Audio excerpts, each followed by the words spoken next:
Boza ebele bozolanda magazine La Voix prophétique awa na Kinshasa, na Brazzaville, un peu partout, au travers de notre chaîne ya YouTube Tango Yango officiel. Que Dieu vous bénisse. Oyo eza lero bandeko bomesana kolanda magazine La Voix prophétique. Awa bisika oyo tozwaka connaissance, awa bisika oyo tozalaka beni, awa bisika basali na Nzambe bapambolaka biso bandeko balandi ya magazine La Voix prophétique. Et voilà, mokona lelo, toza na esengo ya komona bino, alors que je ne suis pas seul dans ces plateaux. Il y a un homme de Dieu, Oyo, tozali ko échanger na ye par rapport à sujet Oyo, et kopambola biso nyonso na bandako bisika bozolanda biso, na ba bureau, na ba supermarché, na ba pharmacie, na bisika nyonso bomesana kolanda magazine La Voix prophétique. Et Dieu vous bénisse. Voilà. Na mukona lelo tozali ensemble avec l'homme de Dieu, le révérend Dr Raymond Angendou Mongenzo bisika oyo tozopesa mosai na Nzambe mbote révérend. Mbote mingi ndeko pasteur Marc, mbote pe na bandeko nyonso balandi ya émission La Voix prophétique bisika bango bazali. Esengo mingi mpona biso mokolo ya lelo kokutana na bango nsima na mwa mikolo ebele ya kokabwana. Voilà, sima mikolo ebele ya bokabwani quand même on est ensemble, et yango caméra magazine La Voix prophétique na mokolo na lelo toza ensemble na mosali ya Nzambe. Il y a un sujet, mais à part ça, il y a plusieurs vérités ou encore d'autres surprises au tokotali sepa na bino bandeko bomesana kolanda magazine La Voix prophétique. Et voilà, na ngambu ya régie bazali déjà ko balancer les biso ou encore côté la biso ce sujet oyo vraiment ekopambola biso na bisika oyo tozali kolanda. Tou bou Dieu présent. Dieu présent, il y a quand même quelques réalités awa toza komi tuna ndenge bino pe na ndako boza komi tuna ndenge pe biso awa toza komi tuna bongo ensemble avec notre invité tozo kende quand même ko découvrir yango ensemble tou bou l'homme de Dieu. Merci mingi ndeko Marc.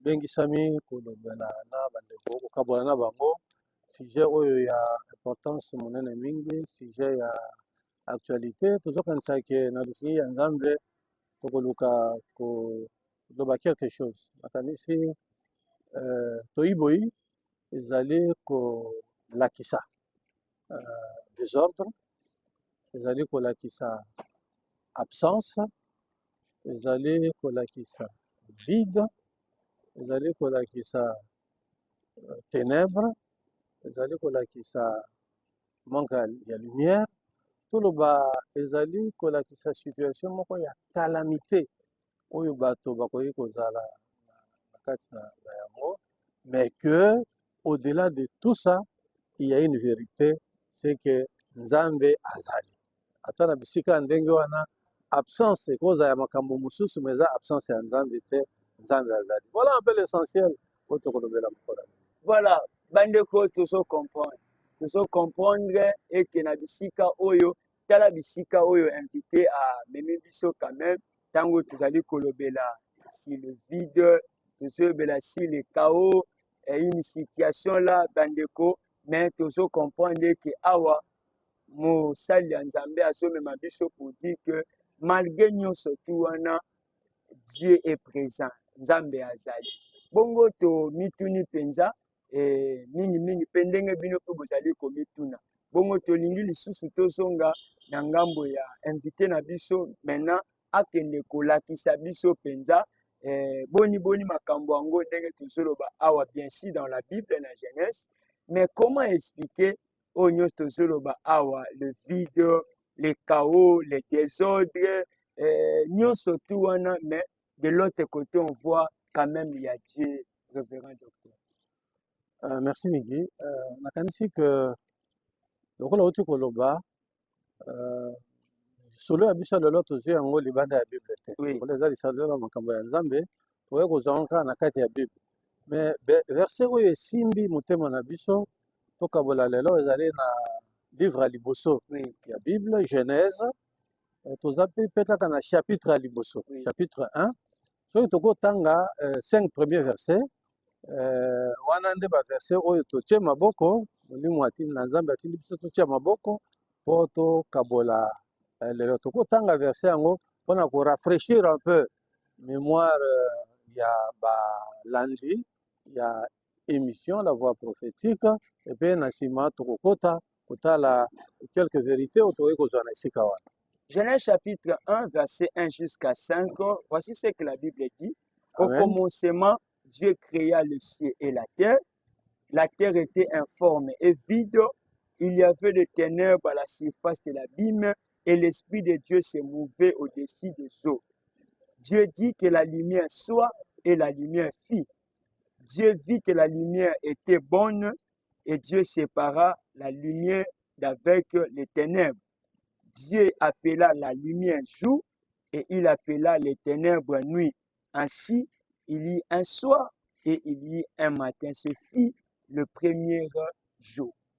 Merci ndeko Marc. Moi na lecture wana eza na maloba tosimbi. Oui, Matin, soir, oui, tosimba soir.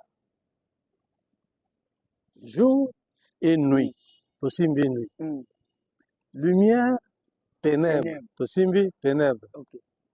Dieu créa les cieux et la terre. Mm. Mais balobi ezalaki vide, informe, c'est-à-dire ezalaki na forme te. Ténèbres ezalaki korégner. Mm. C'est ça toyiboyi. Mm. Quand ça ne marche pas, Mm. quand ça ne va pas, Mm. quand ça ne tourne pas, quand rien ezali ko-aspirer na kobika ya moto, alors c'est le chaos, hein, vraiment le chaos, absence apparemment, absence totale ya nzambe, mokili sans forme, wana tolobi toza vraiment toyiboyi. Mais nasepeli na likambo moko. Mm.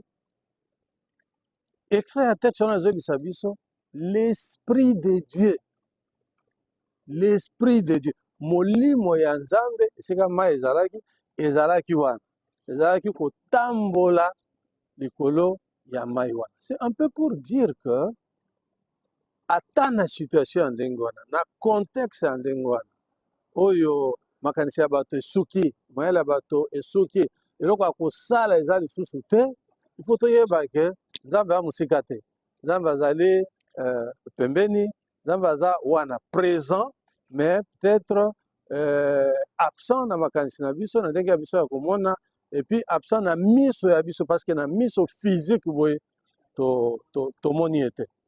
Alors, na avancé wana eza esika tokofanda ya liboso, esika mibale je crois que ozala vérité ya suka, alobi bon, mais molimo ya nzambe ntango azalaki wana amoni ke moto ou mokili ekoki kocontinue kodemere ndenge wana te, eza malamu te econtinue kodemere ndenge wana. Alobi sikoyo nzambe abandi kozalisa, nzambe abandi kokela, il crée, abandi kokela, mais ntango azokela akeli na eloko mosusu te, akeli na liloba. Donc ici il y a la présence de Dieu, mais il y a aussi la présence de sa parole. Liloba ya nzambe oyo eza liloba ya nguya, oyo ezali liloba oyo na yango nzambe akelaki mpo mokili ekoma na forme ya malamu. Un peu pour dire que lelo nazongi lisusu contexte oyo ya biso, situation oyo ya biso ekoki kozala oyo ezali, tokanga makambo mibale ya liboso ezali ete nzambe azali, présence ya nzambe ezali, fo toluka yango. Ya mibale ezali ke soki toluki nzambe akoki kochange, akoki kocreye, akozalisa biso bikelamu ya sika, akopesa biso mokili ya sika, me akosala yango na nzela ya liloba. Bandeko oyo esimbi biso awa la présence de Dieu ainsi que sa parole, parce que Dieu est la parole, donc la présence de sa parole. Et awa, bien aimé dans le Seigneur, tout ce qui ne comprendre qu'il y a des situations où malgré tout moni yango en face de nous, la réalité mususu, mais simba yango awa que quand Dieu est là, la présence de Dieu, c'est ce qui a invité azola kisabiso et que to simba to telema wana nani. Dieu est présent. Bandeko tozolanda. En tout cas, pour changer chaîne. Et cette émission, ce programme, Ozolanda Biso Lelo Awa, ce plateau numéro spécial, bien aimé dans le Sénéza Ponayo. Vous êtes en train de vous poser autant de questions, vous en avez soucis, inquiétudes. Voilà encore ce numéro Ponayo. Tant que la présence de Dieu, il y avait le chaos, il y avait le vide. Bien aimé dans le Sénégal, il y avait les ténèbres. Mais na kata bisika on a Dieu. Sa présence yango awa esika oyo bandeko tozo comprendre que yo pose un intérêt ya kolanda biso la présence de sa parole aux un intérêt à kolanda biso parce que au travers de cette parole et awa peut tozo comprendre qu'il y a quelque chose et que Dieu a koyeba na komema epa na biso a komema na mabota a komema dans nos églises et pourquoi pas même dans une réalité il y a pays d'une nation par exemple. Et référent tant que la présence de Dieu. Le monde qu'il y avait les ténèbres, il y avait aussi la lumière. Mais awa sikoyo tant que la présence de Dieu. Tu limite comprendre bandeko. Et comment si quand la Bible la terre était en forme et vie et quelque temps après rien que de la parole ou de la présence de Dieu n'a béni nyonso au tozomona comme en existence. Oui. Nasepeli mingi na fenêtre moko ofungoli deja parce que il a ali toleka kaka na esika wana tokoyeba ke likambo ya sika eza na se ya moi te nyonso tozomona lelo esi esalema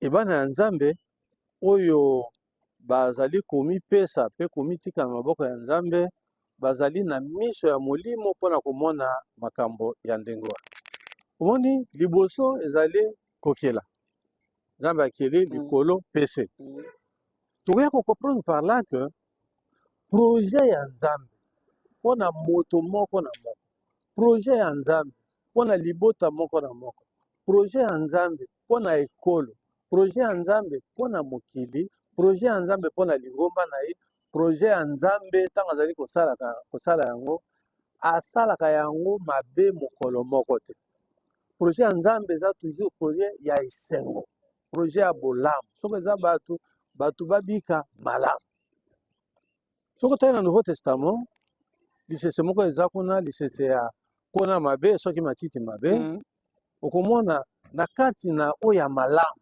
nzambe asalaki ya mabe eye komonana bazotuna yesu balobi bon mais ndenge nini kona oyo okonaki ezalaki ya malamu ya mabe ekomi kuna ndenge nini réponse na ye ekoki kointeresse biso mokolo ya lelo alobi nono tala kona wana oyo ya mabe wana matiti ya mabe mutu oyo ayaki kokona yango nkombo na ye moyini nkombo na ye monguna toloba nkombo na ye diabolo nkombo na ye satana c'est-à-dire que mabongisi mabe ya moyini esalaki ke mokili ebeba ekoma un peu na ntango wana nzambe azalaki kokela mokili ezangi mawa mokili ezangi bolingo mokili ezangi lolenge malamu ya kobika mokili etondi na makambo mabe eza neti mokili oyo ebukani mokili oyo ebebi nyonso ya malamu eza ya kosopana epi ya mabe eye ya mabe eza misala ya moyini ya mabe eza misala ya satana yango omoni kozanga pasi kolela molili nyonso omona moto asalaka misala mabe asali yango na moi asala na moi te asala yango toujours na butu mpe na molili moto ya ndoki balobi alokaka kaka na butu moto ya moyibi ayaka ntango bato basi balali na butu nde ya kobuka mpo ayiba bato basali kindumba basala yango na butu bato oyo abimi asepeli kobima na mwasi ya moto na mobali ya moto na mwana ya moninga basalaka yango na butu makambo mabe nyonso esalemaka na butu dayela soko bato balingi kotonga moninga na moi bake na kobatama bake na moi esika voilà mpo bamonana te masolo na bango eyokana te donc mabe ezali ténèbre mabe ezali molili bon ata soki biso tobiki contexte ya ndenge wana calamité ya mokili oyo ekomeli biso nakanisi lokola bana ya nzambe ndeko molandi nasepeli kozolanda nga lelo okoki kobosana te ke nzambe azali na kati ya molili wana ya quelque part oyo nzambe azali ata soki ozali komona ete mpo balobi likolo ya mai oyo ezalaki koleka molimo ya nzambe ezalaki katikati me molimo ya nzambe ezali présence ya nzambe na kati ya calamité na kati ya situation eza na kati na biso na kati ya jugement injuste oyo mokili epesi biso na kati ya condamnation oyo mokili epesi biso na kati ya kobotola epai ya biso bana ya nzambe bozwi oyo nzambe apesaki epai na biso mpo tozala plonge na molili na kolela na makambo malamu te katikati na mokili oyo me toyeba eloko moko ezali ete ntango moko ezalaki ntango ya toyi boyi me ntango mosusu ezalaki ntango oyo nzambe asalaki nyonso malamu mpo te na nsima ye moko azoloba asali oyo makomi elobi na suka atali amoni ke nyonso eza malamu seke eza na ntango moko présence ya nzambe rien que présence ya nzambe soki ekomi epai na biso ezali mpo arranger construire bâtir rénover ressusciter ezongisa oyo nyonso ekoki kobongisa biso naloba likambo moko ya ntina c'est que soki na mokili oyo na makambo ya mokili oyo tozali na besoin ya condition moko boye mpo ke tozwa bolamu ya nzambe mais présence ya nzambe ezali soumis na condition moko te c'est-à-dire que ata soki balobi baporte ekangama mpo ozwa bolamu wana il faut bafungolela baporte bafenetre ekota ekangama mpo ozwa bolamu wana il faut moto afungola okuta bamibeko no mpo ozwa bolamu awa asala boye mpo ozwa bolamu awa asimba boye mpo ebonga malamu ondima boye soki opesi boye nde bolamu ekokomela nono awa na ngai naloba présence ya nzambe wana molimo ya nzambe molimo ya nguya ntango ezali koleka isifie kuta biso esika oyo tozala esika ya calamité tozala esika ya ténèbre tozala le soir donc notion ya temps ezali kuna te ntango ya pela ntango ya kozanga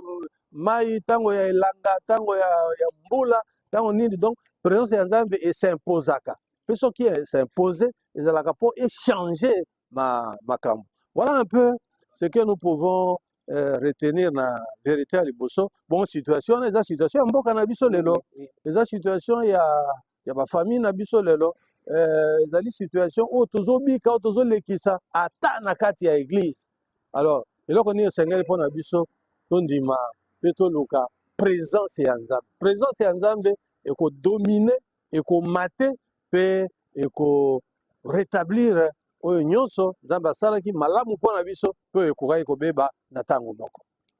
Cherchons la présence de Dieu. La présence de Dieu. Il y avait un temps, il y a Tohubohu, il y avait un temps, il y a contexte moko calamiteux, il y avait un temps, bandeko, temps mususu, on pouvait voir la terre na état wana o ezalaki. État wana ezalaki nini, il y a informe, il y a vide, il y a chaos. Mais quand il y a la présence de Dieu, c'est là où maintenant, ici, quand bandeko, tozolanda que la présence de Dieu, Dieu s'impose.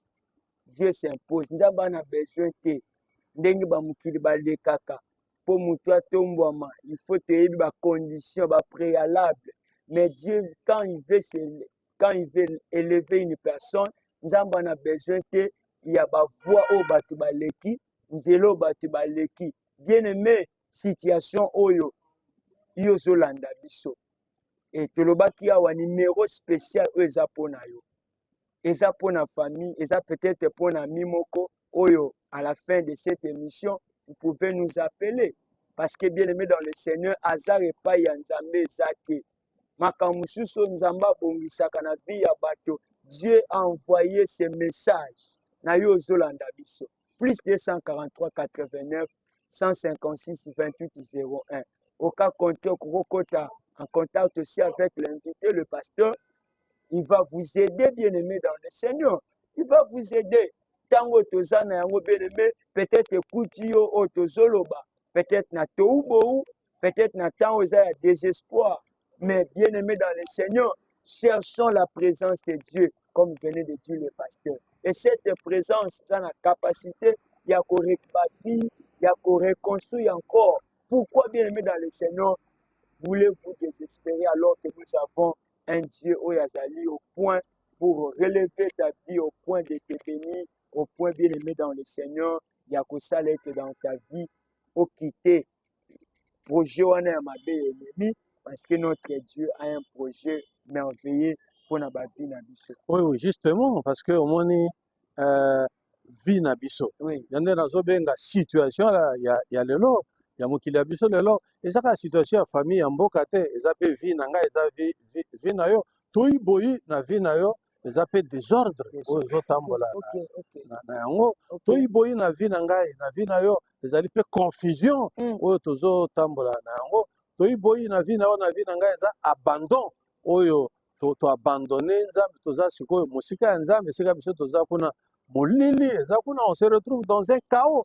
Donc on dirait toza na gouffre moko boye, on dirait toza na prison moko boye, mais nalingaki kaka ke ndeko aza ko se retrouver na situation ya ndenge wana suite na façon na ya ko se comporter, na façon na ya ko se conduire oyo ekomi méconduite, na façon na ye ya ko penser oyo penser ekomi négative.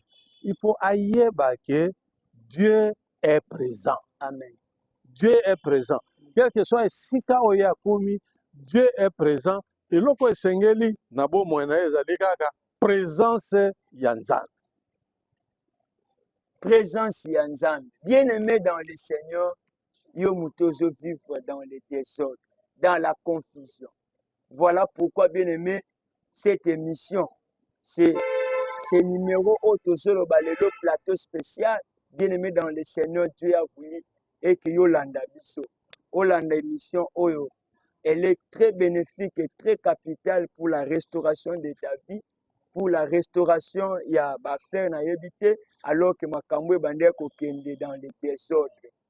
Ce que bien-aimé tu attends, ce n'est que la présence de Dieu. C'est cette présence qu'on en a besoin. Bien-aimé dans le Seigneur, il y a certaines choses. Oh, Yozolanda biso un moment où toi tu ne sais pas. Après cette émission, alors que Dieu a voulu que Mukola Lelo et si qu'on y biso, bien-aimé, on saisit cette opportunité. On saisit grâce au Yanzambe parce que cette présence-là, tu vas nous appeler et puis tu vas témoigner au Yanzambe à Kosaïla. Papa, ça va biki na ba confusion. Amen. Oui, puis, tant que tu as la présence ya Nzambe, bato mosusu babitu na me nakuta na yo. Oui. Naomona yo. L'église kaka. Azalaka présent wapi. Oui. Hein? Donc surtout que tokoma pe lelo na mangomba na bizaleli ya koloba epa biso ande Nzambe azali. Hein? Kuna epa ba voisin Nzambe azali te. On dirait biso tote Nzambe na kati ya boîte moko tokangisi ye avant kaka epa ya biso tosalelaka ye ndenge biso tolingi. Il n'en est pas question. Nzambe tokoluka ye tokozwa ye na eloko mosusu te. Eza te ndenge lelo tozomona bato bakotambolaka akoma awa mpo bakosakola mpo na ye balobi pesa loboko ya mobali balobi etika makila balobi ifolala awa mpo to balobi pesa mbongo autant de conditions. Yango nazali koloba nalobi te non esprit ya Nzambe azali soumis na condition moko te soki akomi asimpozaka omoni bon awa Nzambe alingi asimpose mpo achanger biso tokoluka ye nakokende kotambolaka inutilement te kolukaka bato inutilement te parce que ces gens là ntango tokokutana na bango bazopesa biso bacondition tala kaka mbongo boni osi obimisi déjà mpo ozwa ne fiske lobiko mbongo boni obimisi déjà tala biloko boni osi oteki déjà mpo ozwa ne fiske kimia tala bacondition oyo bapesi yo olala te eza bato bakendaka cimetière bango babetaka masolo donc mai boni bamelisa yo mafuta boni bapakola yo banzete boni basi batongola yo nyonso wana bacondition bacondition mpo ténèbre chaos obima na yango na kati ya vie na yo. Mais awa alobi te biso toluka kaka liloba ya nzambe, présence ya nzambe, oui, mais sa parole suffit. Amen. Soki asalaki nyonso na liloba, oui, na liloba mpe kaka akochange situation ya biso. Il est question biso toya epai na ye, toyoka ye. Eloko na sepeli ezali ke toyi boyi, chaos, ténèbres, obscurité, noir, soir, nyonso oyo bible yango moko elobi wana ezalaka na matoyi ya koyoka mpe ezalaka sumi. Veut dire que ntango nzambe abandi oloba, ténèbre ebandi olongwa, lumière eyi. Ntango nzambe abandi koloba, butu elongwe, ntongo eyi. Ntango nzambe abandi koloba, désordre, ordre ekote. Ntango nzambe abandi koloba, azoconstruire, azobâtir, ti mokili ekomaki oyo ekomaki mpo nzambe ye moko asepela na yango. Donc ici, il est question seulement ya liloba. Rien qu'avec la parole, ntango nzambe akobanda koloba, nabosanaka te. Moto moko, pharisien moko, azalaki koregrete pourquoi abengaki Yesu na badisciple na ye na ndako na ye. Celui que lui croyait Dieu, celui qui croyait un prophète, un grand prophète. Mais ntango aye amoni mwasi moko ya ndumba ya mboka na bango aye alobi cet homme que je croyais prophète. Voilà ce qu'il avait dit. Il dit mais si c'était vraiment un prophète, alingi ayeba de quelle femme il s'agit. De quelle femme? Bon, akomi komitika boye liboso ya mwasi mpe plus mwasi ya ndumba. Awa nyonso bato nyonso bayebika aza mwasi ya ndumba. Basi basalaka confiance te, mibali bazalaka koluka koevite ye. Abandi koregrete. Simon était de murmurer, de regretter. Son ayebaki, ben muto na bengaki, il a regretté le temps perdu, il a regretté dépense à salaki parce que ayambaki mopaya na baye kolina pesaki bango biloko. Il a regretté beaucoup de choses. Yesu amonaki murmure à Simon. Ayebisi ye alobi Simon, j'ai quelque chose à te dire. Moi, Jésus, j'ai quelque chose à te dire. Yoka Simon, parle maître, je t'écoute. C'était avec des intéressements, c'était avec yo muto traité na mwasi ya ndumba. Donc na bakutu balenga benga ote. Mais quand Jésus s'est mis à parler, Simon, mais biso to ba yuda. Soki mopaya ye boye, okokotisa ete il faut tia moi bassin ya mai asukola makolo, à se purifier avant akota na ndako. Mais totiaka mafuta epakolami ya koyamba mopaya lokumu. Simon, tu n'as pas fait ça pour moi. Tout ce que tu devais faire, Simon, tu n'as pas fait. C'est comme ça que le Seigneur m'envoie cette femme ici. Aya, ne fils que na maya miso na ye, apangusa makolo na nga. Ne fils que na suki na ye, akomba. Azali ko purifier. Nyonso oyo azali kosala, ezali oyo yo Simon okokaki kosala. Tango Yesu abandi koloba, abandi vide inquiétude, abandi vide murmure, abandi vide interrogation. A vide. Simon eko comprendre que te eza ngai te, oyo naza na raison, ngande na mikosaki. Cet homme est véritablement Dieu. Donc, nalingaki nayebisa bandeko bayoki esika oyo tokendaka, esika oyo tolekalekaka, esika tokende kotika mbongo, tokende kotika soki makambo nini, esika tokende kolala, esika wana tozolekisa ntango na biso pamba. Donc, awa ezali question ya liloba ya Nzambe. Quand Dieu va se mettre à parler, chaos oyo eza bomoi na yo ekolongwa. Ténèbre bomoi na yo. Donc, situation na yo ekochanger, okokoma une nouvelle créature. Pour régénérer. Et quand Dieu s'est mis seulement à parler, Yaya, tout ce qui était le désordre, ndenge bakinoise balobaka, mwana bendana, mwana bendana. Bien-aimé, faisons confiance à la parole de Dieu.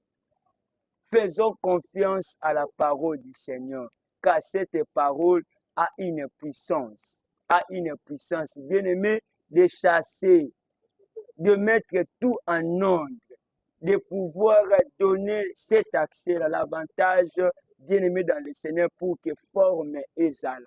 Bien aimé, la présence de Dieu et cette puissance de la parole. Papa, toujours que malembe et que faire maintenant à bandeko yo baza komi tuna mutuna par rapport à la situation baza na yango, baza ko s'identifier aussi avec cette réalité ya toubu. Nalingi na proposer bango formule moko, Oui. stratégie moko. Pour mieux dire, nalingi na loba nazali kopesa bango arme moko ebuneli moko oyo kosala ke na yango batelema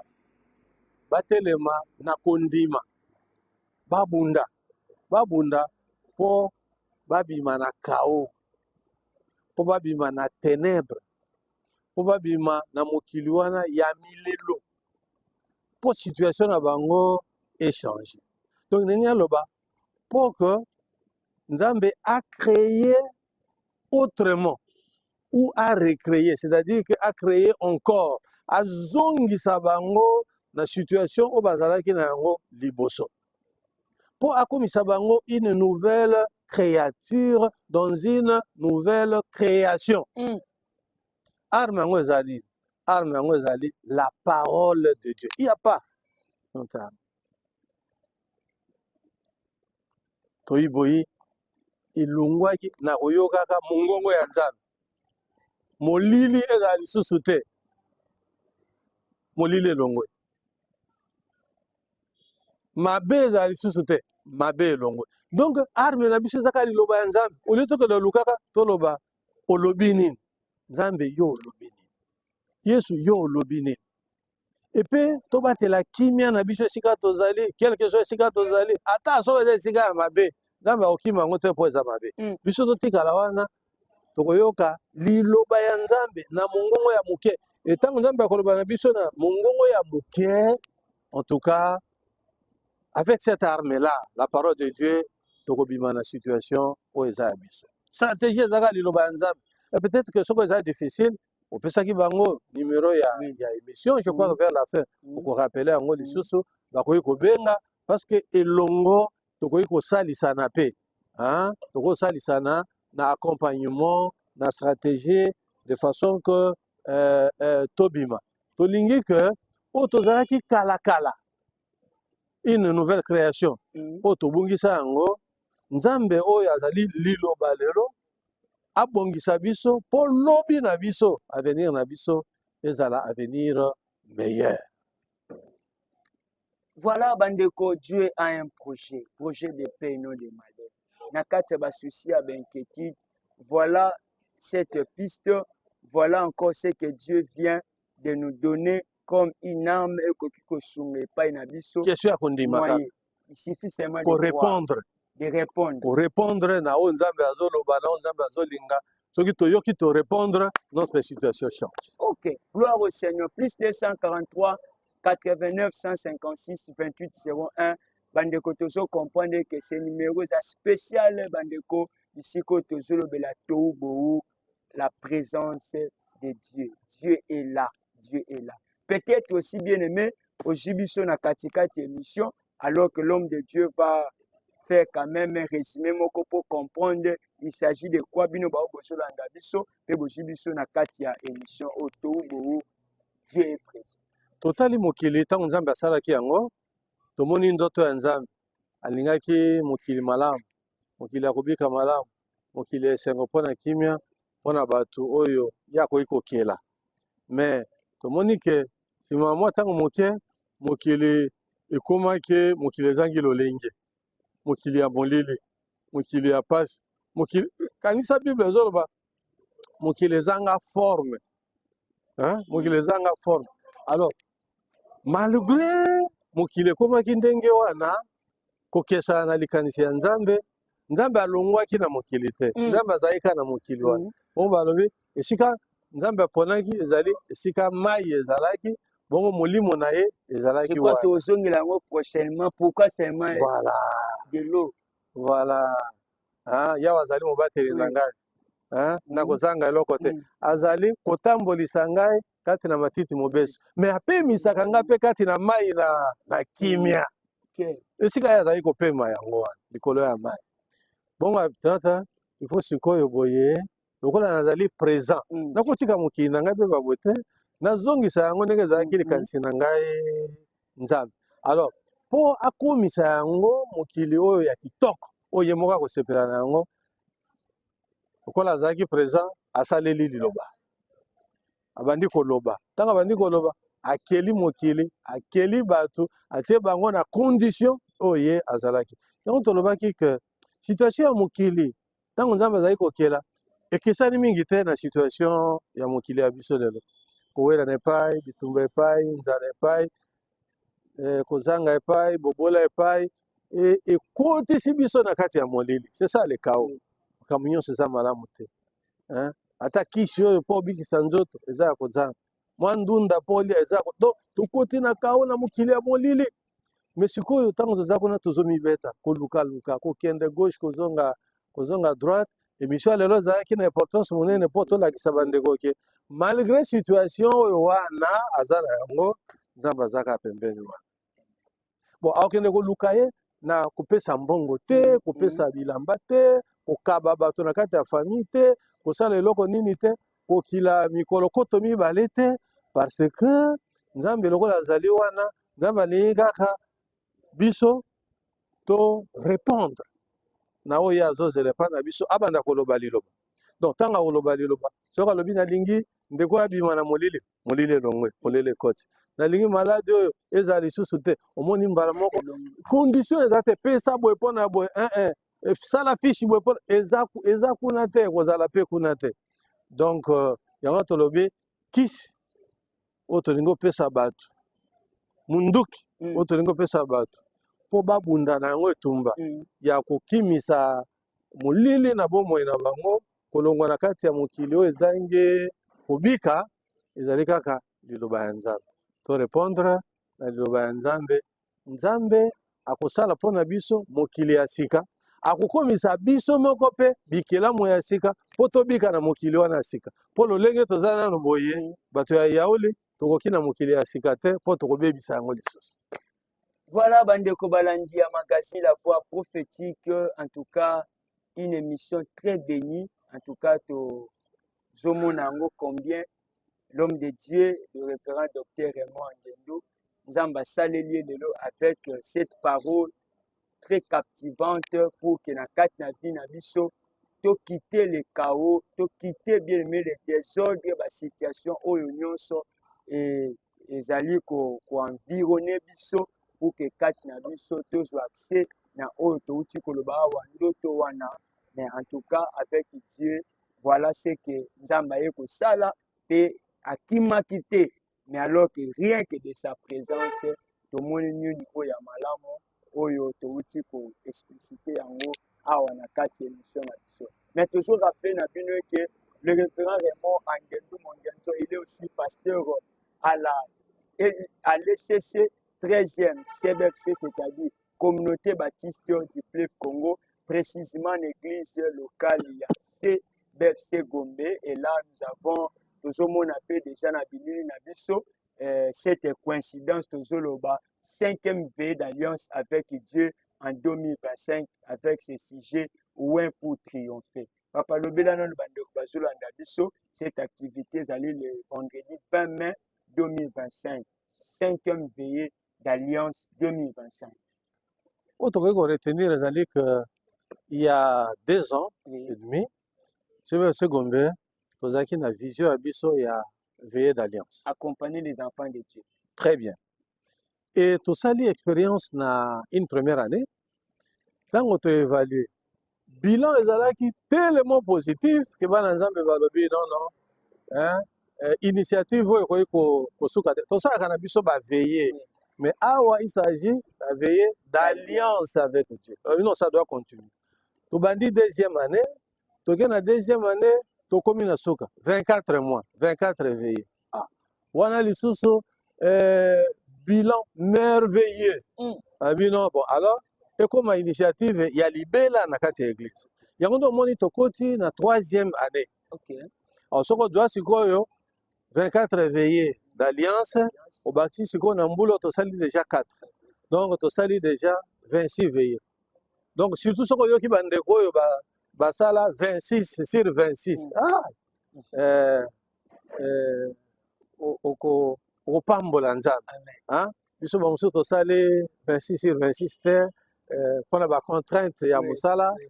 Tantôt oza na Mbandaka, tantôt oza na Botwali, tantôt oza na Irema, tantôt okomi na Lotongu. Donc motambo mosusu veye eleki yo na nsima, mais toujours ensemble. Mais tozotambola ezotambola biso tozotambola lokola moto nyonso te, biso tozotambola na elikya ata esimbi lelo te lobi ekosimba. Yango wana toza na mot d'ordre na biso, elikya se na nkolo ekosimba. Amen. Tu vois, donc ndeko toza na elenge mobali yango mwana tiopo moko awa kombo na Félix. Donc Félix moto amemela biso expression ya kondima na ye de rien azosala abanda kosala popcorn la veille d'alliance, il va comme entrepreneur. Maintenant, il dépose. Alors, sikoyo, ye expression ya kondima na ye elikia se na kolo ekosimba. Biso nyonso tosomba yango ekoma ya biso.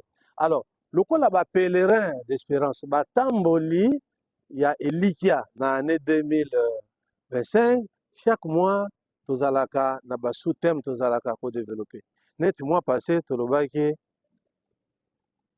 les ténèbres et la mort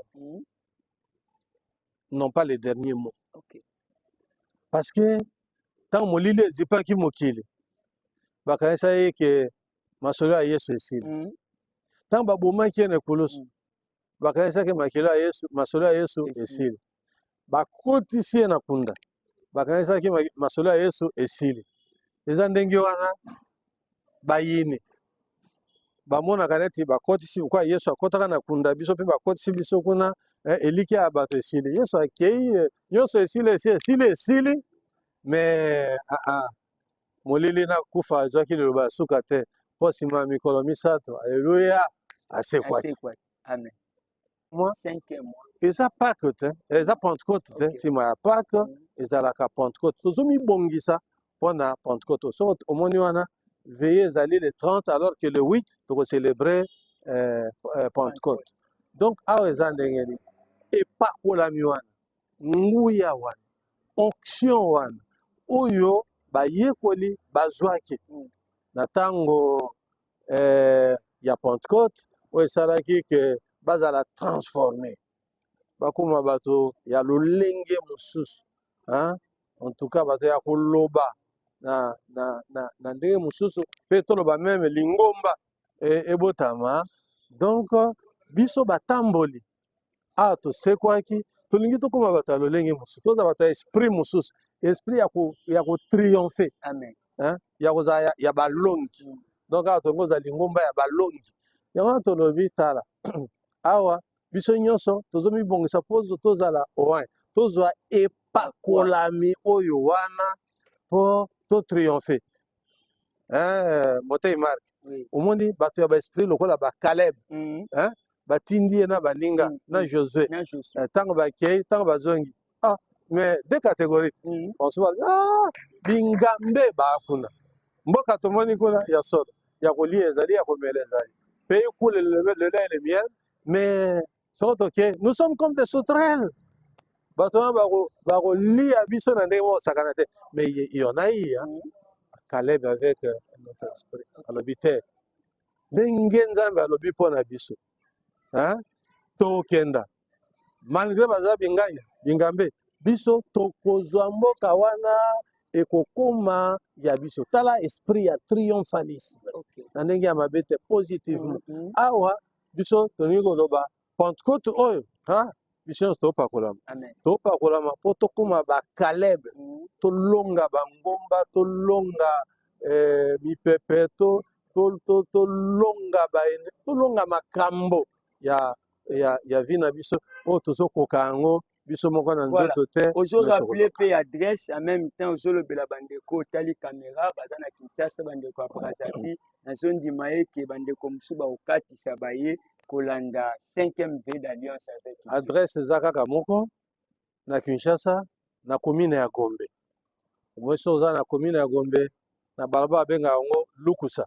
Mikolo eza balaba eyebani mingi parce que soko outi bakote ya se hein, bakote neti ya rond-point Forescom, bakote neti ya paroisse Sainte-Anne ya ba catholique, ozomata ozokenda na maison communale ya Gombe. Donc balabala oyo elandi boulevard parallèle ya boulevard en tout cas balabala Lukusa yango wana nalobaki eyebani mikolo oyo mpo à part premier shopping mall toza sikoyo lisusu galerie ya mall oyo eza banini mibale etongami esika moko pembeni na yango église ezali wana église moko batia couleur ya pembe ere moso nabeteli bato masolo église balobanga église eza lokola ya bacatholique ezalaka nde ya baprotestant. Voilà ce beau temple là c'est là la CBFC Gombe. Donc quand on a commune à Gombe babengi biso CBFC Gombe, mais il faut dire que c'est la CBFC de tout le monde. Voilà nde esika oyo le 30 mai vendredi 30 mai 5e veillée d'alliance. Ekozala 5 mpo na ngai na mbula oyo mais ekozala une première veillée mpo na yo oyo koya na esprit ya Caleb pe okotriompher. Amen.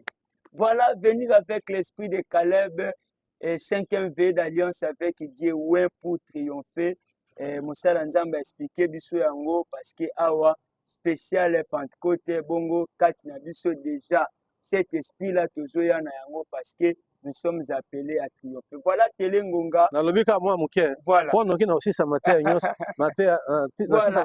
Et a invité déjà yo tozolanda biso il y a Brazzaville un peu partout. Venez ici à la CBFC, l'adresse est connue. Déjà ko défilé na bas écran na yo za ko défilé affiche yango nozomona yango. En tout cas n'hésitez pas, venez et vous aussi vous allez témoigner comme ces frères Bautopé Sabiso témoignage na yo tout à l'heure. Et révérend toujours Kenasuka, vous allez prier pour na bana nzambe nyonso bazui moment où kolanda émission magazine La Voix prophétique, vous allez prier pour eux bazana ba situation calamité, des chaos, passe ba maladie tout consort et nous avons senti que vous avez aussi cette grâce là et que nzambe ya pambola bande ko bisiko nyonso balandi biso. Tobondeli mokonzi liloba moko kaka mpona ndeko mobali ndeko mwasi oyo alandaki biso na mosika pe na penepene. Oui, ezali yo oyo ozali omniprésent. Oui, ezali yo oyo ozali nzambe ya tout pouvoir. Oui, ezali yo oyo oza na liloba oyo epesaka bomoi.